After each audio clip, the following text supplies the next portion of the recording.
Señoras y señores, queridos amigos, agradezco a la Fundación Juan Marc la invitación que amablemente me ha hecho para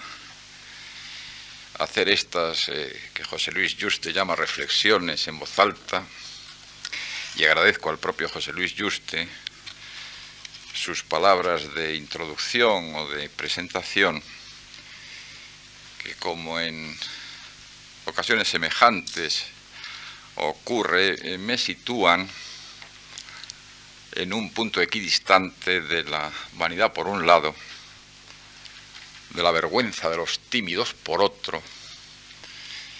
y de la extrañeza, aunque equidistancia entre 3 puntos, alguien me diría que es difícil de conseguir, porque siempre pienso que se están refiriendo a una persona diferente.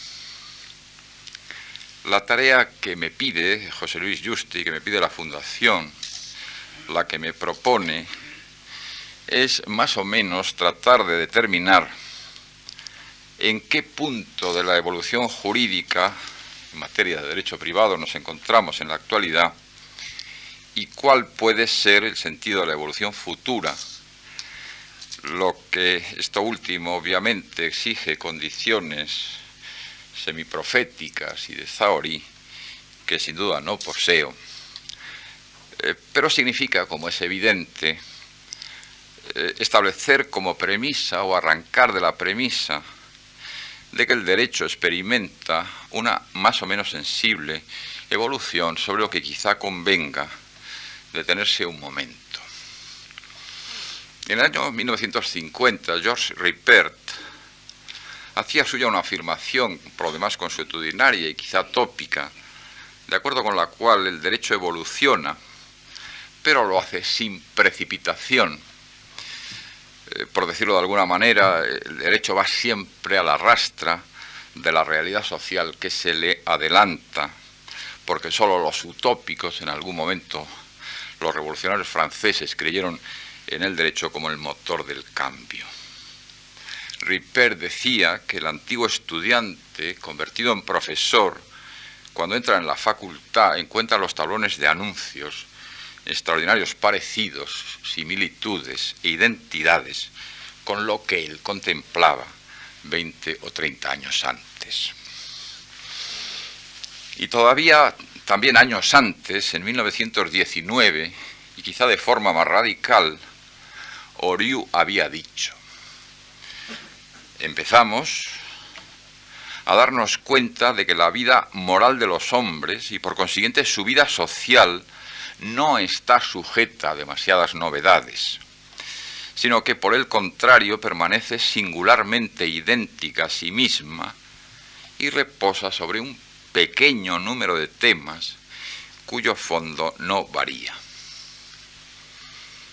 Hay que coincidir, creo, con Oriu en que los temas que podemos llamar fundamentales, porque luego habrá otros accesorios de la vida social,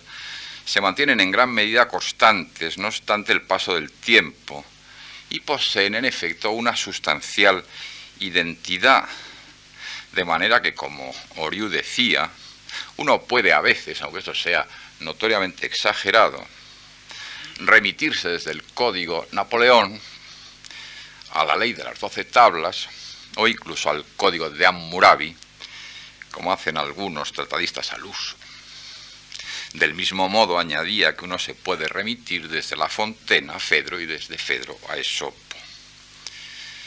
Sin embargo, alguna dosis de cambio y alguna dosis de transformación, por más que los temas fundamentales subsisten, se produce, y esa identidad en lo sustancial no impide que los cambios existan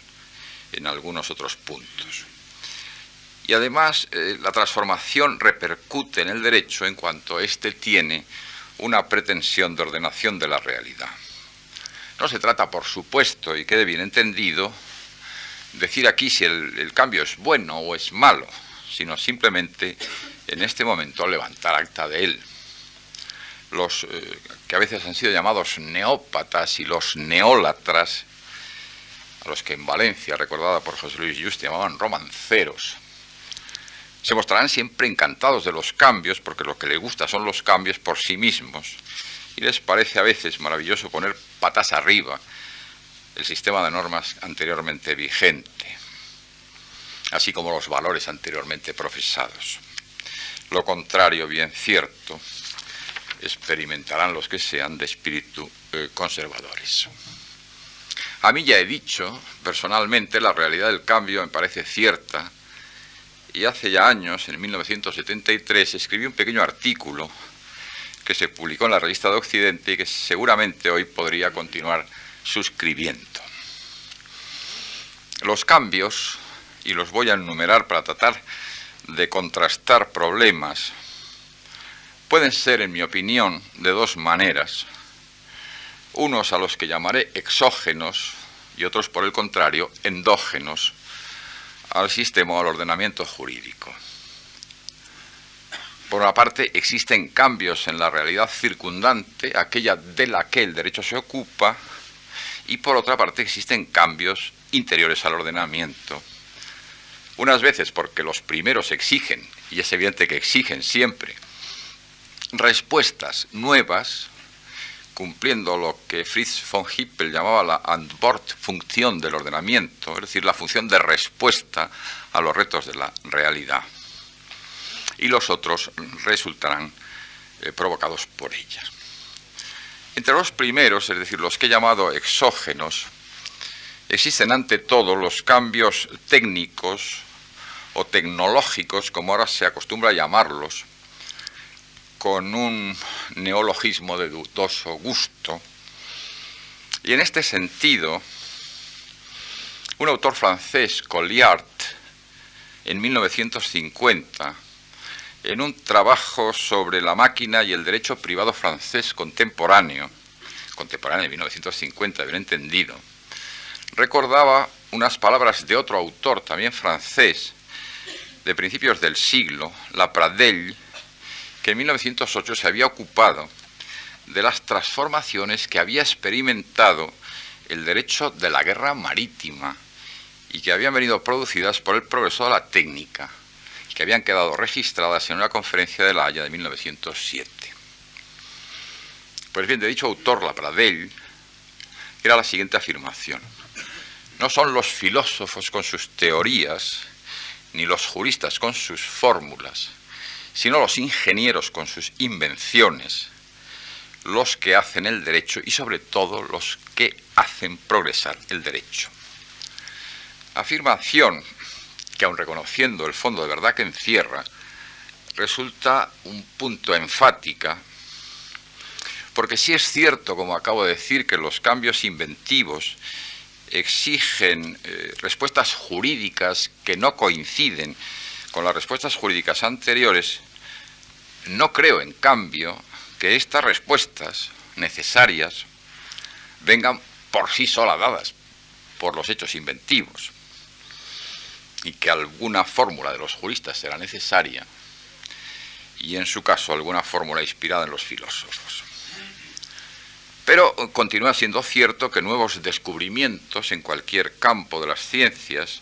nuevos utensilios o instrumentos en el campo de la técnica, abren nuevos interrogantes. Piensen ustedes en los interrogantes que han abierto las nuevas tecnologías y el hecho de que en el derecho del trabajo ya exista el llamado paro tecnológico, en los descubrimientos de la biología y en la posibilidad hoy cercana de establecer el llamado genoma humano o mapa genético, que abre enormes interrogaciones y que en la actualidad ha dado lugar a una revista jurídica especializada, o en las famosas redes de Internet que están todos los días en los periódicos, que hace escasas semanas planteaban problemas sobre calificaciones penales, porque aparecían formas de prostitución y de pornografía infantil, pero que simplemente el domingo pasado, en el suplemento económico de un periódico de gran circulación, pues planteaba también el problema de que una gran parte de contratación internacional se está realizando por ese sistema, y lo que eso significaba de forma de escape de los derechos de cada uno de los países, o los problemas que puede plantear en materia de propiedad intelectual y de propiedad industrial. Al lado de la ingeniería en sentido estricto y de la ciencia en términos generales, que se proyecta en descubrimientos, en máquinas y en utensilios, existe también, evidentemente, una ingeniería de bienes inmateriales, que es una ingeniería de negocios, a la que a veces se ha dado a llamar ingeniería financiera, y hemos ido descubriendo las cláusulas swap o las cláusulas collar, después de haber descubierto hace unos años y haber sido, digamos, matados por Hacienda la idea de que la venta de acciones podía hacerse mediante la ampliación de capital con venta de los derechos de suscripción preferente. Me parece manifiesto que los problemas de respuesta o de Antwortfunktion, tanto en los estrictos cambios científicos y técnicos como en estos de ingeniería financiera, se irán acrecentando, y pienso incluso que es bueno que se acrecienten con el paso de los años. Por lo que se refiere a estos últimos, creo además, como dijo en alguna ocasión Francesco Galgano, que en una sociedad postindustrial probablemente debemos esperarlo, si no todo, casi todo, de contratos atípicos y de jurisprudencia flexible que sepa razonar sobre ellos. En tercer lugar, existen, creo, cambios que llamaré sociales, con amplios efectos de repercusión en problemas jurídicos. Baste pensar en fenómenos como la continuada urbanización, que ha sido consecuencia del continuado éxodo hacia las grandes ciudades, tal vez como una secuela de aquella vieja idea de que el aire de la ciudad hace más libres a las personas, que ha ejercido notorio influjo en la configuración de las viviendas, de las familias, de las relaciones familiares, en las migraciones interiores y hoy en las migraciones exteriores, en las que hace simplemente 20 años no podíamos seguramente ni pensar, y que nos han traído leyes de extranjería, permisos de trabajo, permisos de residencia o cosas parecidas, o en los cambios en la estructura demográfica y en la pirámide de la población que ahora impulsan, y parece inevitable, cambios en la regulación del sistema de pensiones. Dentro de ese mismo grupo de los que he llamado los cambios exógenos, hay que situar también los cambios o las transformaciones del mundo económico, entre los cuales hay que colocar la gran transformación industrial que muchos países europeos y los de América del Norte experimentaron desde la segunda mitad del siglo XIX y que crearon los problemas de las llamadas relaciones industriales o laborales y con ellas todo el sistema de derecho del trabajo, pero que, como trataremos de ver, por otra parte, influyeron muy profundamente en el derecho de la responsabilidad civil extracontractual, por citar solo algún supuesto, evidentemente también en el sistema de leyes de sociedades, de leyes de patentes y en tantas otras. A ello hay que añadir el continuado proceso de concentración de grandes empresas que son transnacionales y que plantean los problemas de las leyes antitrust, los problemas de los pactos restrictivos de la libre concurrencia, o el paso a lo que hoy se llama la sociedad postindustrial, con el especial relieve que en ella adopta el sector terciario o de servicios, y finalmente el hoy en boga fenómeno de la globalización o de la mundialización de la economía.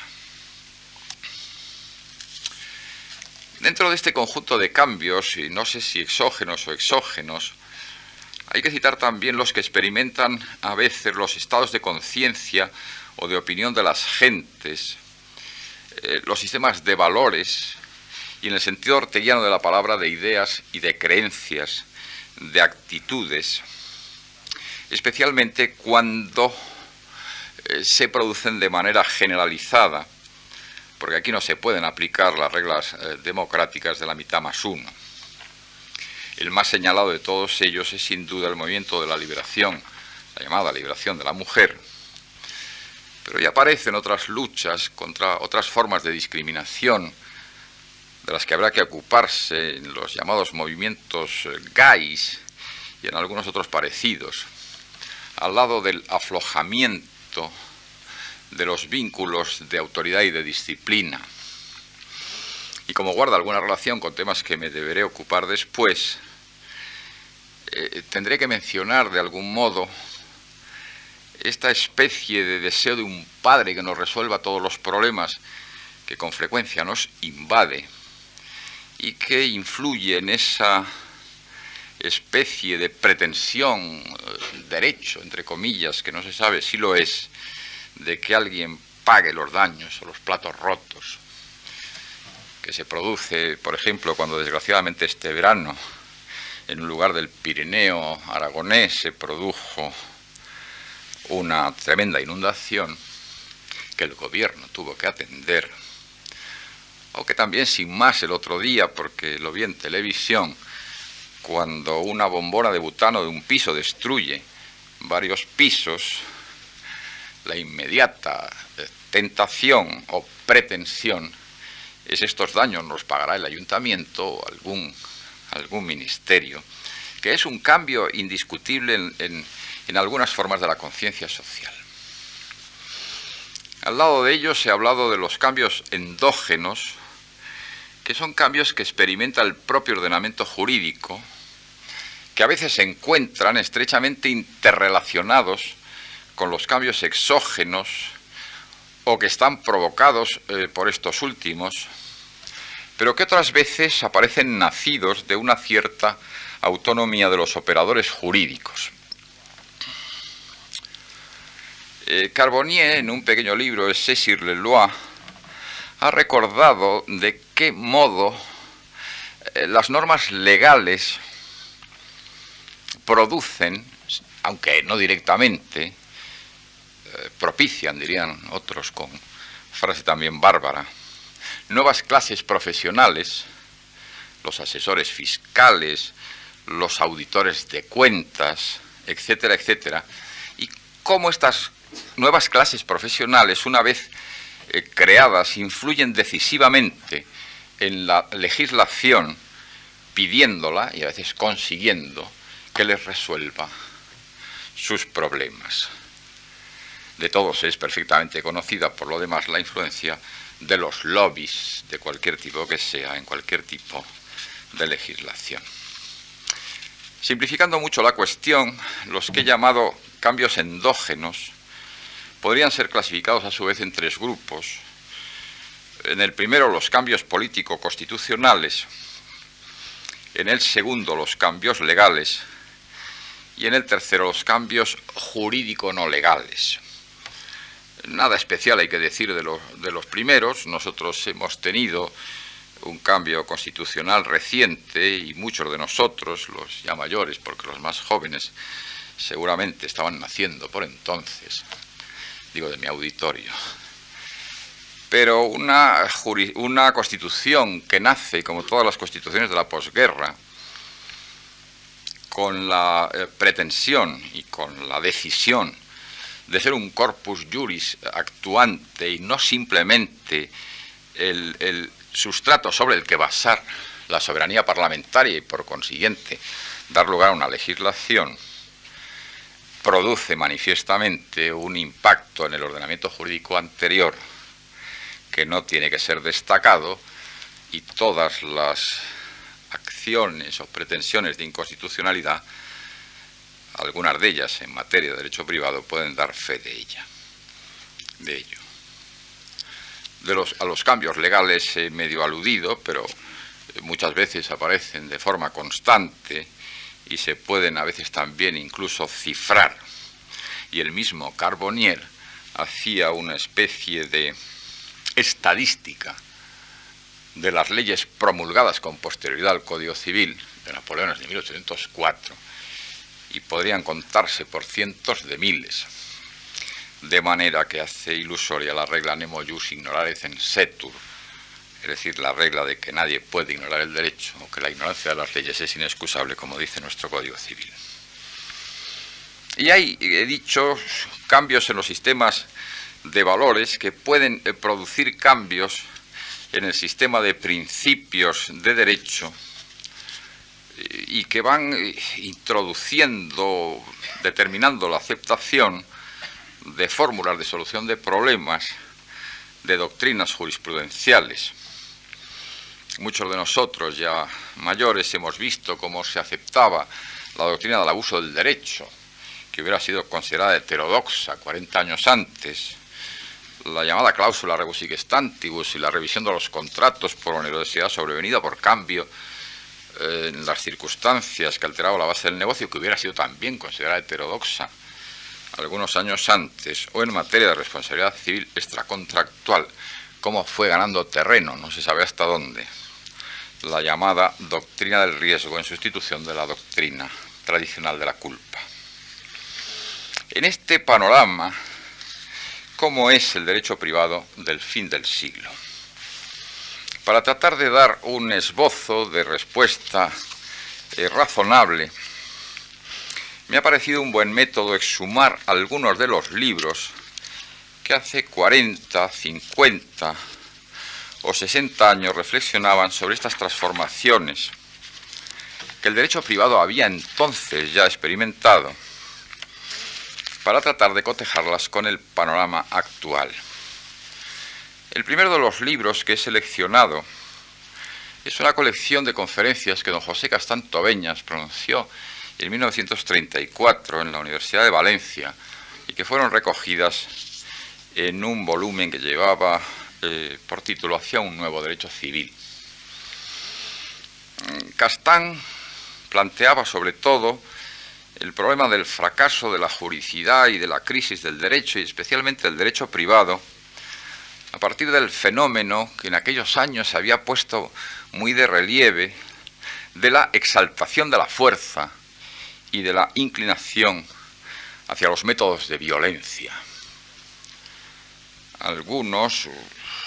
con recuerdos medio históricos, porque personalmente yo no los he vivido y casi ninguno de este auditorio, pueden recordar la violencia fascista de los camisas negras italianos marchando sobre Roma, la violencia de los nazis en el Puig de Múnich primero y después en la toma del poder y en la noche de los cuchillos largos y en tantos otros episodios, mediante una violencia que había sido exaltada también por los filósofos y por los pensadores como una forma de acción. En esos años, lo pone de relieve este autor, sistemas políticos, dice, en apariencia tan contradictorios y tan antagónicos como el fascismo y el bolchevismo estaban luchando por el campo y las viejas concepciones parecían colocarse en retirada. También es de ayer, me parece, la llegada de los viejos brigadistas de las brigadas internacionales que ponen de manifiesto este hecho. Entonces, en este panorama, Castán proponía primero la democratización y avanzaba el sistema de igualdad absoluta para la mujer, pero sobre todo hablaba de tendencia socializadora, palabra entonces muy en boga, que no termina de saberse muy bien si se refería a un socialismo científico, y en este caso si era el socialismo capitalismo de Estado, dictadura del proletariado, que había sido ya implantada por los bolcheviques desde 1917, o si estamos hablando de social cristianismo y de doctrina social de la Iglesia. Pero las características más importantes, dice, en 1935, la intervención de la autoridad social en las relaciones privadas entregadas hasta ahora al arbitrio individual y a las convenciones de las partes. Y como consecuencia de lo anterior, sigo la cita, la penetración cada vez más intensa y profunda del derecho público con su carácter imperativo y coactivo en el derecho privado. las instituciones fundamentales de éste llevan engarzados elementos de derecho público o se orientan en un sentido público.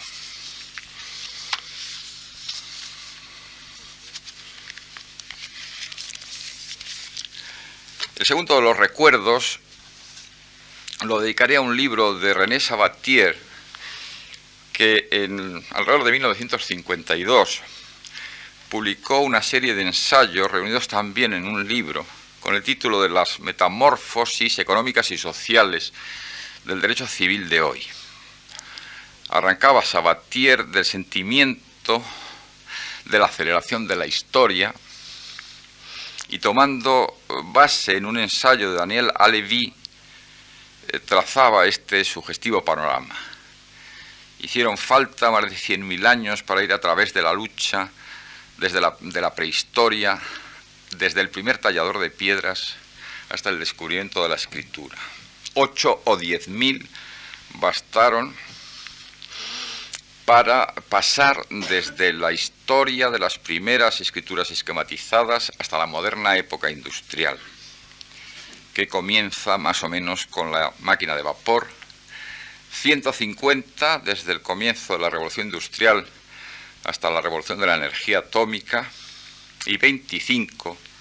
desde la primera explosión atómica a la edad intersideral en que el hombre se libera del globo terrestre. Pero en 1950 se sentían ciertamente estos retos de las nuevas técnicas y se podía hablar, como hace Sabatier, de un derecho de la energía, de un derecho de la automación, etcétera, etcétera, de manera que uno siente la tentación de volver a Oriú y pensar que muchas de las cosas estaban ya en 1950, pero se hablaba también de la expansión, lo dice Sabatier, con aire de conquista, de la economía dirigida, y asomaba un derecho progresivo de las comunidades internacionales. Se hablaba, por supuesto, de la decadencia de la autonomía de la voluntad y de una especie de estallido del contrato, casi en trance de desaparición, así como la relación de los contratos con los planes económicos. Esta es sin duda una época en que el occidente europeo ha recobrado parte de su antigua tradición, pero es una época con un futuro incierto, en que finalmente no se sabe si íbamos a ser o podríamos ser miembros de lo que luego se llamó el socialismo real. Se habla también de la declinación de los derechos subjetivos, que había puesto ya de manifiesto muchos años antes Léon Duguit, y de la socialización, de nuevo la palabra, de la responsabilidad civil. El tercer libro que he elegido es el de Friedman, El derecho en una sociedad en transformación, cuya primera edición es de 1959, donde, tras algunas reflexiones generales sobre las recíprocas relaciones entre cambios jurídicos y sociales, hacía Friedman algunas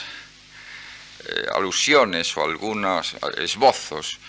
sobre los cambios sociales en las principales instituciones jurídicas. Y así dice: en el campo de la propiedad, en el que es particularmente fructífera la comparación entre las manifestaciones continentales europeas y las anglo-norteamericanas, se observa que, por una parte, el concepto de propiedad se ha ido ampliando gradualmente, propiedad sobre bienes inmateriales, etc., mientras que los principios y las reglas que rigen el poder y el uso de la propiedad han sido profundamente modificados por el influjo de ideas sociales nuevas.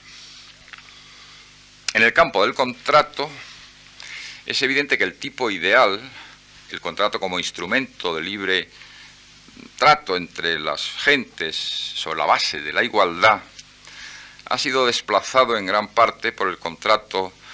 tipificado por el convenio colectivo y por el influjo del derecho público. Y en el campo de los daños, el cambio gradual de los principios de la responsabilidad y en particular la transformación del concepto de negligencia es estudiado conjuntamente con el influjo decisivo que tienen los seguros públicos y privados sobre la posición del derecho de daños. De manera que decía Friedman, se divide en dos aspectos: las implicaciones que puede tener el traslado de la carga de la responsabilidad del demandado a un asegurador o la sustitución de la indemnización de daños y perjuicios correspondiente al demandado por medio de indemnización judicial por una indemnización pública o privada por la vía de los seguros. Y el último de los libros que quiero recordar son las mélanges o estudios que fueron ofrecidos a Georges Ripert, antes citado, por las facultades de Derecho francesas también en 1950, hace por consiguiente 46 años, de los que citaré solo dos. Uno que siempre me impactó, el de René Morel, sobre el llamado contrat imposé, contratos forzosos o contratos dictados, que se relaciona de manera muy directa con la antes citada idea de Sabatier sobre el estallido de los contratos, y el otro de Jean Aimard sobre la economía dirigida y los contratos comerciales, donde se señala que se está en un periodo de economía dirigida cuando se coloca toda la fuerza del Estado al servicio de la economía o al servicio de algunas directrices económicas y se intenta influir en ella. En lugar de dejar actuar libremente los intereses particulares y dejar que los hechos se desarrollen también libremente de acuerdo con las circunstancias, el Estado fija una vía que la actividad de los individuos tiene que seguir y trata de imponer a los hechos económicos un orden y un encadenamiento preestablecido. De esta suerte, la vida económica tiende a dirigirse mediante una conducta forzosa hacia los objetivos que el Estado propone. Este autor señalaba a su vez que había dos tipos de dirigismo: uno que podía presentarse como transitorio, que buscaba solo hacer más soportable el paso por periodos de penuria o de crisis, como puede ser el que creó en Europa la gran crisis de 1929, la posterior economía de guerra y la superación de la posguerra, pero que el proyecto podía pensarse también desde puntos de vista teóricos definidos como un sistema permanente que trata de resolver todos los problemas sociales a través de la acción y de la intervención del Estado,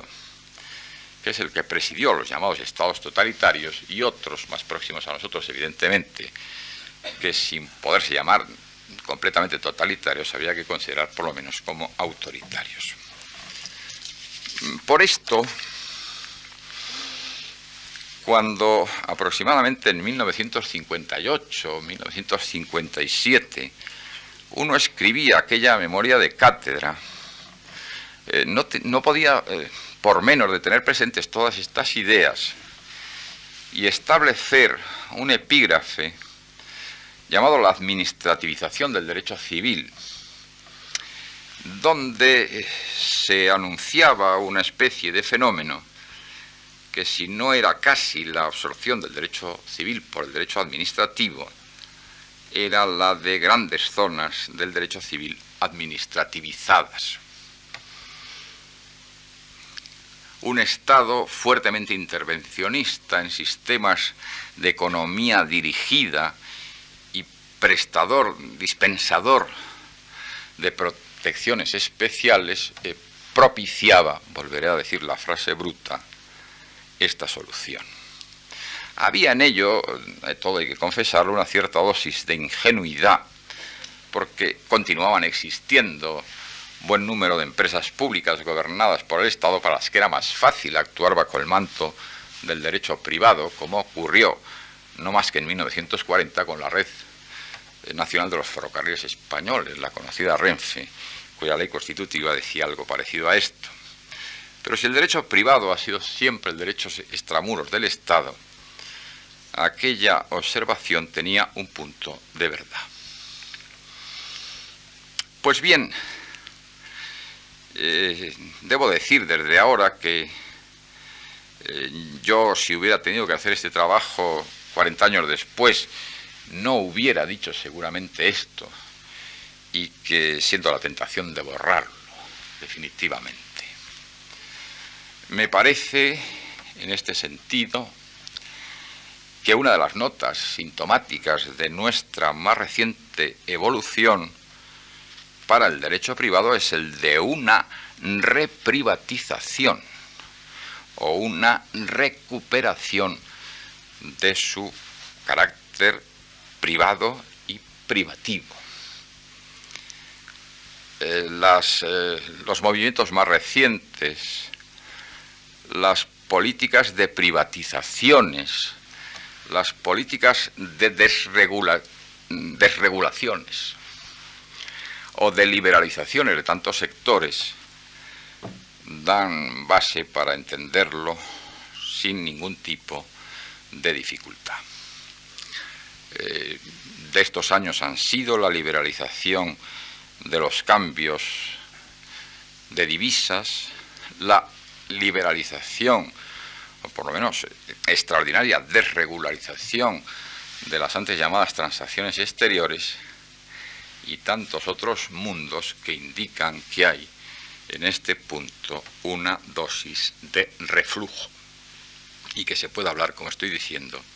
por lo menos en el momento actual, de reprivatización o de retorno del derecho privado a su puesto inicial. Naturalmente, como he dicho algunas veces, el futuro es siempre incierto y uno no termina de saber si en algún momento, igual que las mareas, las olas volverán a otro sitio. Pero hoy la impresión que se puede tener es que las políticas sociales en nuestra disciplina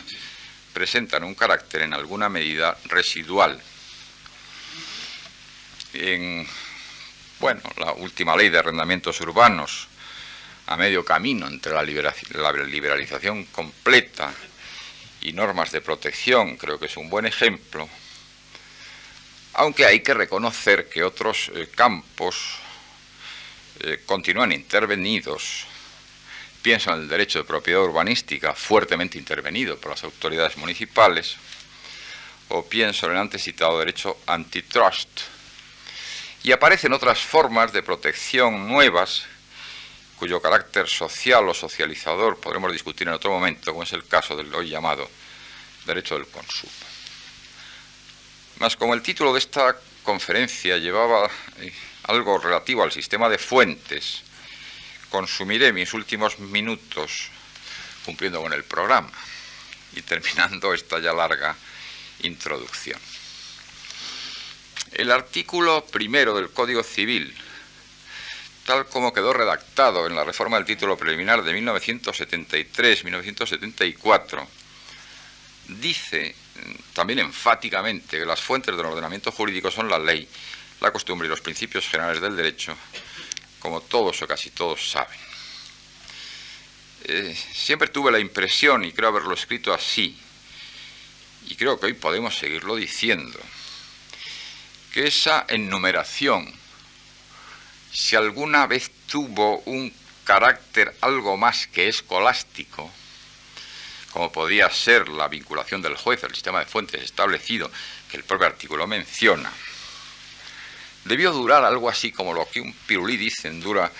en la puerta de una escuela.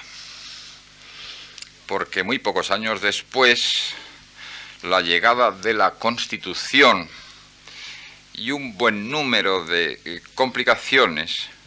hicieron que ese precepto, en sí mismo ficticio, porque podían ser las fuentes del derecho privado, no las fuentes de otros sectores del ordenamiento, no lo había sido nunca. En 1978, 4 años después, apareció la Constitución, he dicho ya con qué proyección, y constitucionalizó áreas del derecho privado, en particular la propiedad, la familia, el matrimonio, las sucesiones y algunas cosas más, estableciendo en ese punto un buen número de lo que los publicistas conocen con el nombre de garantías institucionales, y con un sistema con el que hubo que confrontar normas preconstitucionales, algunas de las cuales cayeron en ese envite, y con el que habrá todavía que confrontar las que en lo sucesivo se dicten, si los legisladores no son cuidadosos de la obediencia de la Constitución. Pero, es decir, en este punto se puede prever, si algo se puede prever, que el proceso de depuración constitucional respecto de las leyes preconstitucionales debe considerarse suficientemente avanzado y que puede haber un proceso de depuración constitucional en el futuro. El activismo de los jueces constitucionales dirá al respecto lo que sea menester. Pero me parece que se ha producido también dentro del sistema de fuentes lo que se puede, y creo que llamaré, utilizando otra palabra bárbara, está seguramente de mi cosecha,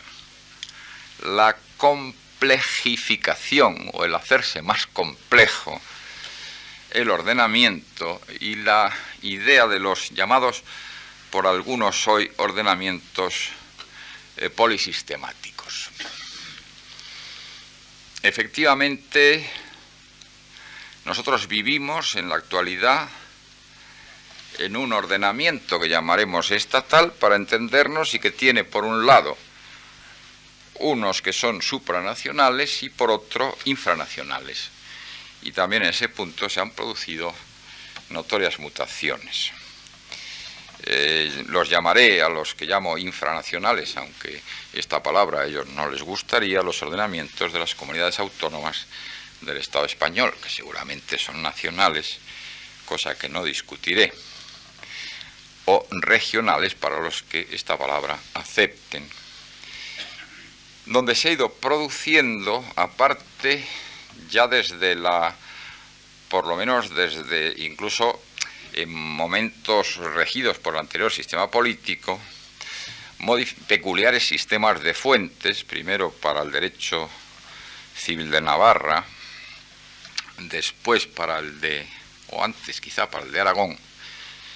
y después para otros muchos, pero donde se ha ido produciendo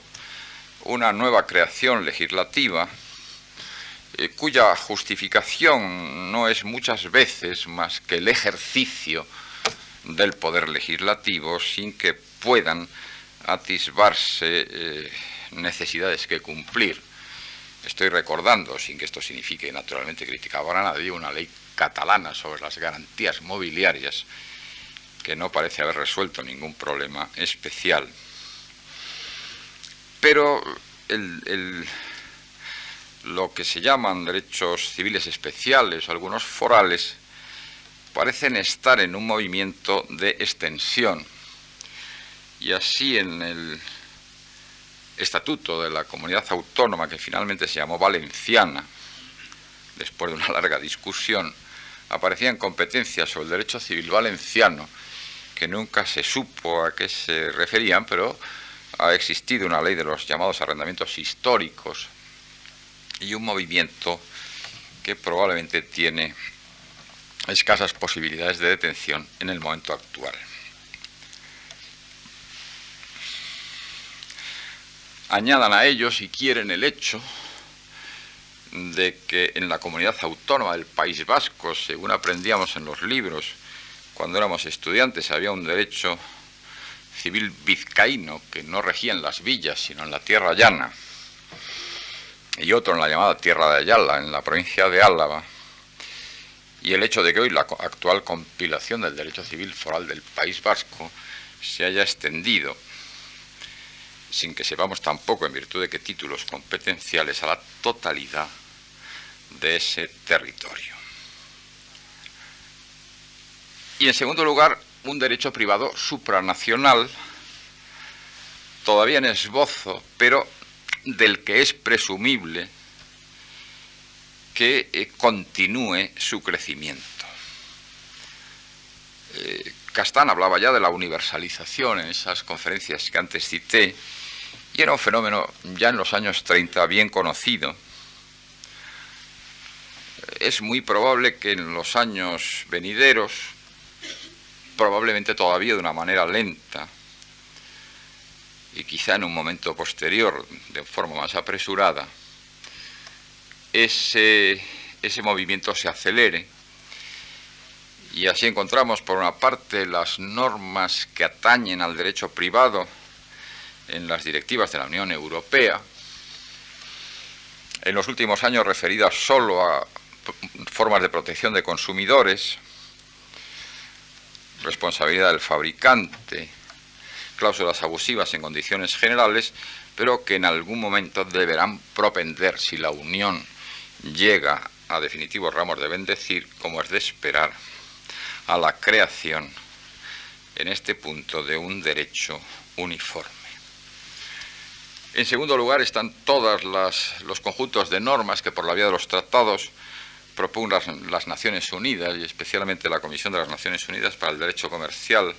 o la UNCITRAL. Y finalmente aparece también lo que De Castro llamaba,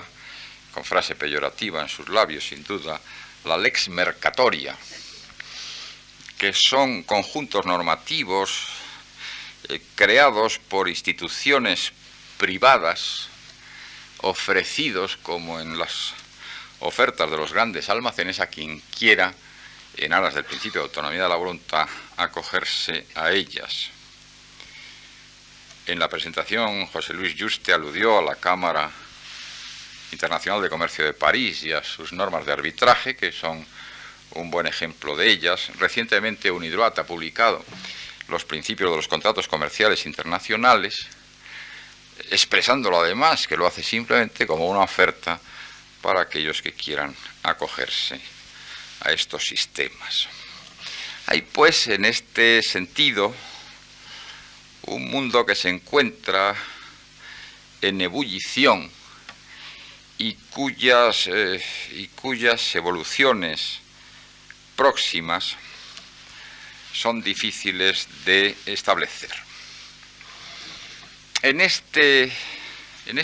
panorama, y ya para concluir, porque he agotado con creces la paciencia de ustedes, ¿cuál es sobre todo el papel de los códigos como centros rectores del derecho privado? Punto al que en algún momento anterior me he referido también. Se habló, Natalino Irti lo hizo hace aproximadamente 15 años, de un proceso continuado de descodificación, y algún buen ejemplo de ello tenemos en nuestro Código de Comercio, pero parece que los códigos pueden ser salvados y que si el derecho se internacionaliza será por la vía de un código, parecido a aquel proyecto de 1938 de un código franco-italiano de las obligaciones. Porque, aun habiendo perdido sus primitivos designios, probablemente utópicos, continúan siendo instrumentos razonables de tecnificación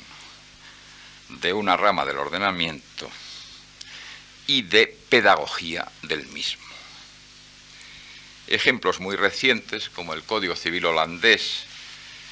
de 1991, me parece que es, o el todavía más reciente Código Civil de la provincia francófona de Quebec, creo que pueden dar una prueba de ello. José Luis Yuste me pidió una reflexión, y una reflexión queda cumplida. Me temo que es una reflexión un punto deslavazada y sin estructura, pero